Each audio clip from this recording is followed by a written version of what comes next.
Assalamualaikum warahmatullahi wabarakatuh. Sebelumnya, perkenalkan nama saya Sihabuddin Lubis.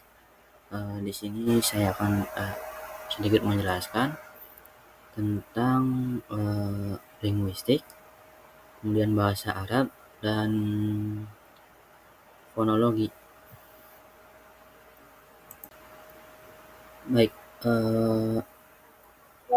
yang pertama itu pengertian linguistik. Nah, definisi dari linguistik adalah studi ilmiah tentang bahasa, melibatkan analisis struktur, makna, dan penggunaan bahasa dalam konteks budaya dan sosial. Linguistik adalah cabang ilmu pengetahuan yang mempelajari bahasa dan elemen-elemen yang terkait dengan bahasa. Ini mencakup analisis tentang bagaimana bahasa digunakan, dipahami, dan berevolusi oleh manusia. Eh, Berikut adalah dasar. Kemudian ada bidang kajian linguistik. Nah, bidang kajian linguistik itu ada mikrolinguistik, yaitu wilayah kajiannya adalah internal bahasa, bahasa terkait dengan struktur bahasa, itu bunyi, struktur, dan makna. Kemudian ada makrolinguistik. Nah, wilayah kajiannya adalah terkait bahasa dengan eksternal bahasa atau interdisipliner ilmu, seperti bahasa dan masyarakat, sosiolinguistik, bahasa dan kejiwaan, yaitu psikobahas kebahasaan, dan bahasa dengan pendidikan, yaitu pendidikan bahasa. Ada juga bahasa dan komputer, yaitu computational linguistik. Kemudian ada dikotomi konsep dalam linguistik. Itu ada 5. Yang pertama itu preskriptif versus deskriptif. Nah, preskriptif yaitu pendekatan ini sering disebut juga normatif. Pandangan tentang bahasa lebih berorientasi pada norma-norma yang sudah berlaku dan ditentukan sebelumnya. Kemudian deskripsi mengkaji bahasa secara objektif. Kajiannya difokuskan pada penggambaran nyata atas gejala kebahasaan yang terjadi di lapangan dan tidak menghakimi benar salah dalam kebahasan, itu tutur maupun tulis. Yang kedua yaitu sinkronis versus diakronis. Nah, sinkronis adalah telaah bahasa berdasarkan gejala-gejala bahasa yang bersifat sejaman dan diucapkan oleh penuturnya. Cara yang digunakan adalah membandingkan unsur internal dan sistem bahasa yang dikaji. Kemudian diakronis. Nah, diakronis ini mempelajari sebuah bahasa dalam fase-fase perkembangan bahasa tersebut dari kurun waktu yang berbeda atau membandingkan perubahan dan perkembangan berdasarkan perubahan masa. Jadi seperti contoh itu bahasa Indonesia itu kan awalnya tidak sepenuhnya bahasa Indonesia tapi melainkan bahasa Melayu. Contoh itu sebuah nama seorang presiden pertama yaitu Soekarno gitu. Kan tulisannya Soekarno. Nah, dalam penulisan itu awal pada masa itu penulisannya tuh jadi SOE. Jadi U itu diganti dengan OE tapi dibaca tetap Soekarno gitu. Kemudian seiring berjalannya waktu bahasa itu dikonversikan jadi bahasa Indonesia, bahasa yang seperti yang kita pakai seperti ini. Yang ketiga itu ada teori. Kemudian yang ketiga yaitu teoritis dan terapan. Teoritis yaitu bidang linguistik yang mengkaji dan mengupas bahasa untuk mendapatkan kaidah-kaidah yang berlaku dalam suatu bahasa. Linguistik. Linguistik teoritis ada yang bersifat umum, ada juga yang bersifat khusus.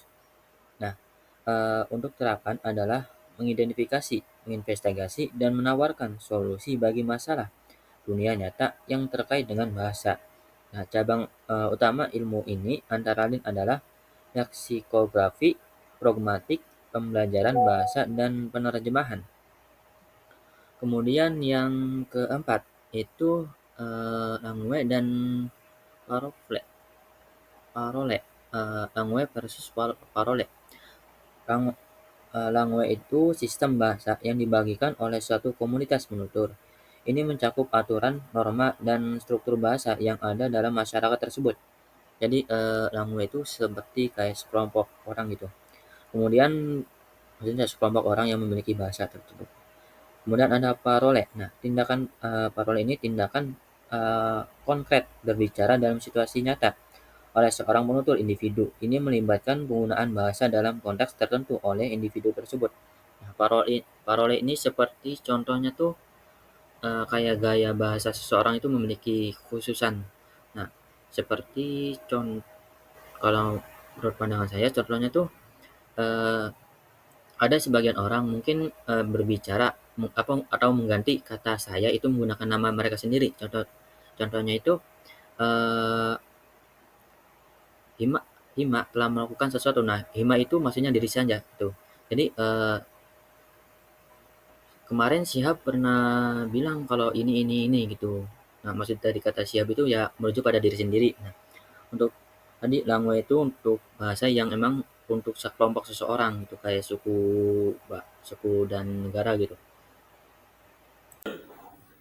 Baik, kemudian ada kompetensi. Nah, eh, kompetensi itu pengetahuan seseorang terhadap bahasanya, sistem aturan yang telah dikuasainya sehingga dia mampu menghasilkan dan memahami sejumlah kalimat yang tak terbatas, serta mengenali kesalahan gramatikal dan ambiguitas.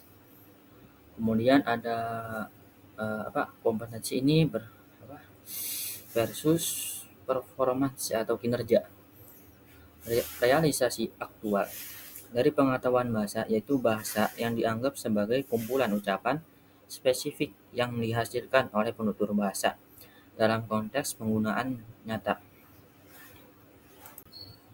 Selanjutnya yaitu bahasa Arab. Nah, bahasa Arab ini memiliki beberapa karakteristik penjelasan. Yang pertama itu definisi. Nah, definisi bahasa Arab itu adalah bahasa Arab adalah bahasa Semit yang digunakan secara luas di dunia Arab dan menjadi bahasa Al-Quran. Dikenal karena kekayaan sastra dan sejarahnya. Bahasa Arab juga menjadi bahasa resmi banyak negara. Kemudian untuk alfabet bahasa Arab itu alfabet Arab terdiri dari 28 huruf dan ditulis dari kanan ke kiri, tidak seperti beberapa bahasa Semit lainnya. Bahasa Arab tidak menulis vokal secara standar, tetapi menggunakan tanda diakritik untuk menunjukkan vokal. Nah, eh, struktur dari kalimat bahasa Arab mengikuti pola subjek, predikat, objek atau SPO. Kata kerja ditempatkan di antara subjek dan objek, dan tanda baca yang umum digunakan adalah titik dan koma. Eh, Kemudian ada kosakata. Nah, bahasa Arab memiliki kosakata yang kaya dengan banyak kata yang berasal dari ada yang berasal dari kata 3 huruf, ada juga yang dari 4. Nah, dari 3 atau 4 huruf ini bisa ada penambahan kata. Kemudian ada juga kosakata yang khusus untuk Al-Quran dan terminologi agama. Yang kelima itu gaya bahasa. Nah, gaya bahasa Arab sangat kaya, terutama dalam puisi dan sastra klasik. Penggunaan metafora dan perumpamaan seringkali mendalam dan memiliki makna mendalam juga. Kemudian ada dialek bahasa Arab. Ada sejumlah dialek bahasa Arab yang berada di berbagai wilayah Arab. Meskipun bahasa Arab standar digunakan dalam media dan pendidikan formal, dialek lokal tetap digunakan dalam percakapan sehari-hari. 7 yaitu pentingnya bahasa Arab. Nah, bahasa Arab ini memiliki nilai penting dalam dunia Islam. Al-Quran, kitab suci Islam, ditulis dalam bahasa Arab. Dan pemahaman bahasa Arab dianggap penting untuk studi agama dan sejarah Islam. Yang kedelapan itu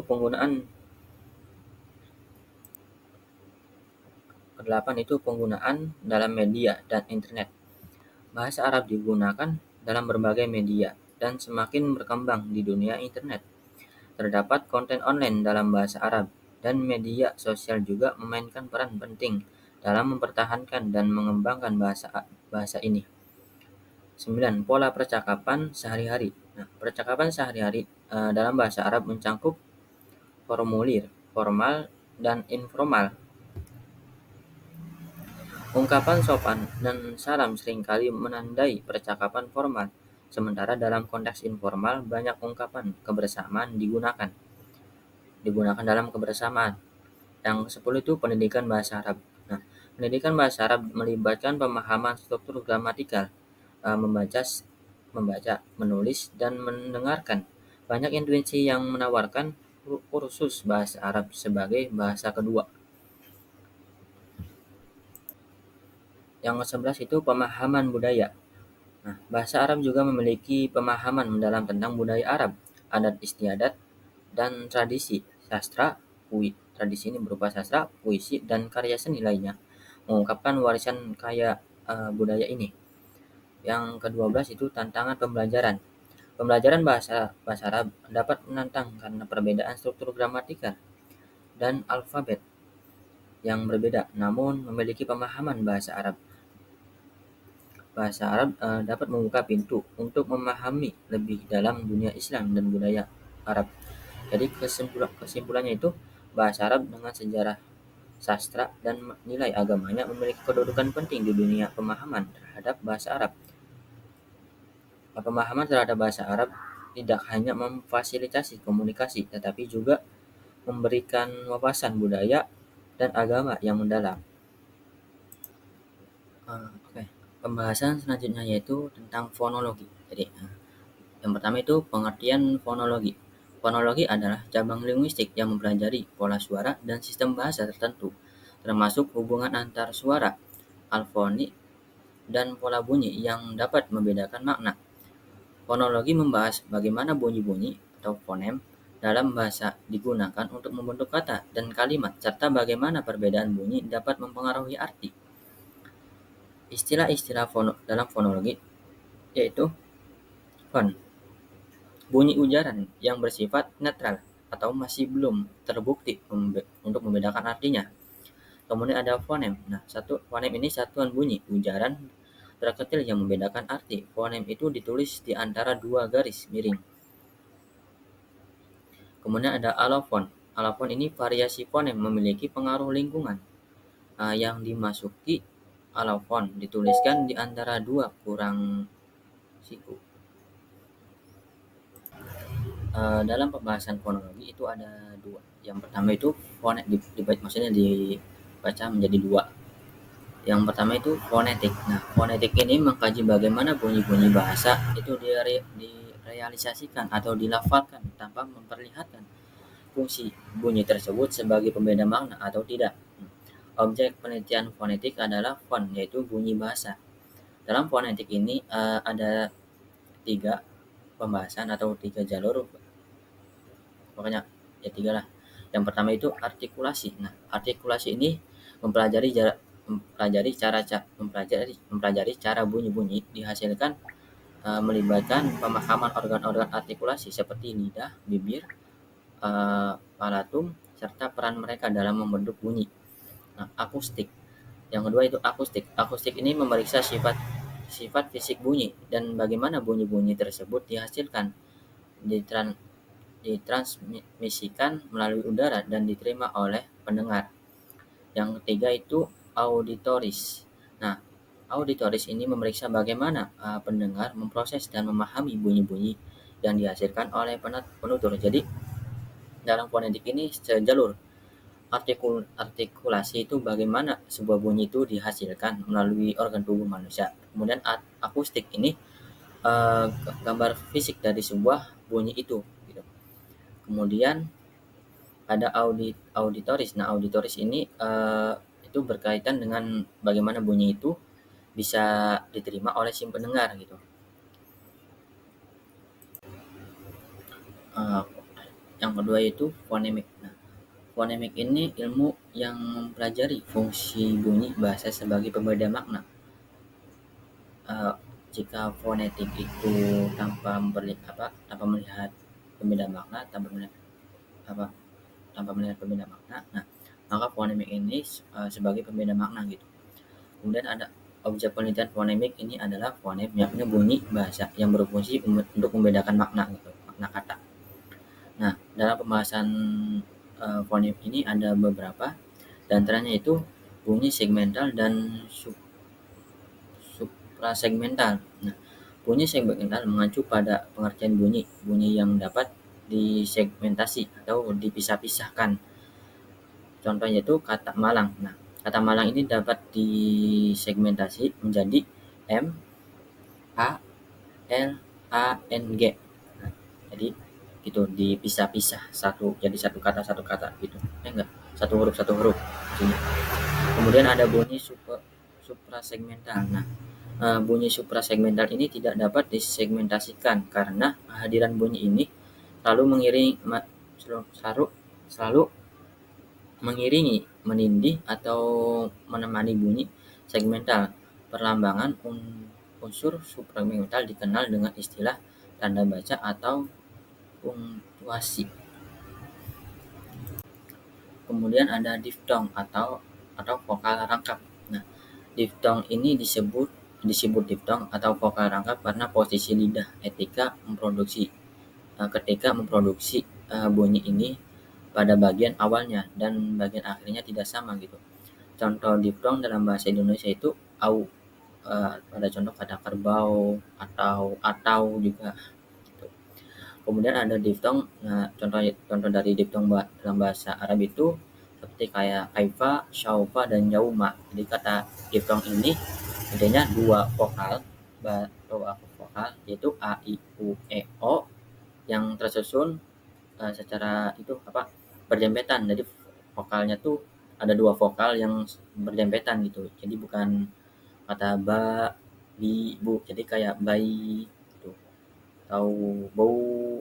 Tadi kan kata kayak Soekarno kan kalau bahasa vokalnya kan tuh Soekarno di S O E. Jadi kayak dua vokal antara O dan E gitu. Kemudian ada fonem dan grafem. Nah, grafem ini tanda untuk menyimbolkan bunyi. Grafem dituliskan di antara dua kurung sudut. Contoh itu ada pada 6 grafem yakni P, A, D, A, N, dan G. Kemudian ada bisa juga jadi 5 fonem yaitu yakni P, A, D, A, dan eng. Nah, karena grafem N dan G hanya mewakili satu fonem yaitu eng saja. Baik, segitu saja dari saya. Sekurang-kurangnya mohon maaf. Wassalamualaikum warahmatullahi wabarakatuh.